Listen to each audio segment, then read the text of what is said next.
গাড়ি চালক সৈয়দ আবেদ আলী সামাজিক যোগাযোগ মাধ্যমে ভাইরাল হয়েছেন বিপিএসসি পরীক্ষার প্রশ্ন ফাঁসের ঘটনায়। আবেদ আলীর আঙ্গুল ফুলে কলাগাছ হওয়ার গল্প যেন সিনেমাকেও হার মানাবে। তিনি ৮ বছর বয়সে জীবিকার তাগিদে পাড়ি জমান ঢাকায়, শুরু করেন কুলির কাজ। একসময় ফুটপাতে ঘুমিয়েছেন, কষ্টের পর কষ্ট করেছেন তিনি।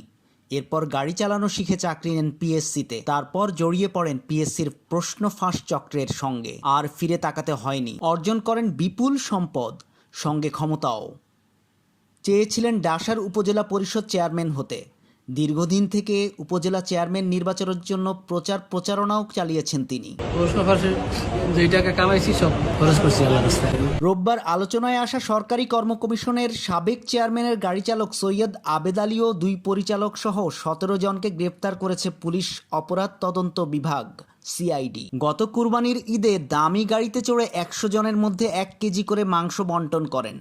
আবেদ আলীর ছেলে সিয়াম একাধিক দামি গাড়ি ব্যবহার করেন। তিনি ডাসার উপজেলা ছাত্রলীগের সহসভাপতি। গত 18ই মে এক পোস্টে তিনি লেখেন, আমাদের নতুন হোটেলের ভিত্তিপ্রস্তর স্থাপন করলাম আজ, হোটেল সান মেরিনো, কুয়াকাটা। আসসালামু আলাইকুম, ঈদ মোবারক। রাজনীতির মাঠে ময়দানে কোটি টাকার গাড়িতে চড়ে গণসংযোগ করেন আবেদ আলী ও তার ছেলে ছাত্রলীগ নেতা সোহানুর রহমান সিয়াম।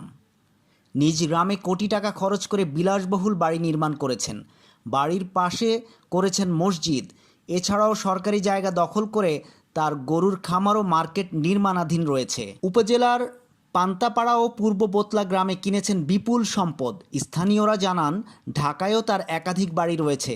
পটুয়াখালীর কুয়াকাটায় রয়েছে তার 3 স্টার মানের হোটেল। সম্প্রতি একটি গণমাধ্যমে উঠে আসে আবেদ আলীর ভয়ঙ্কর তথ্য।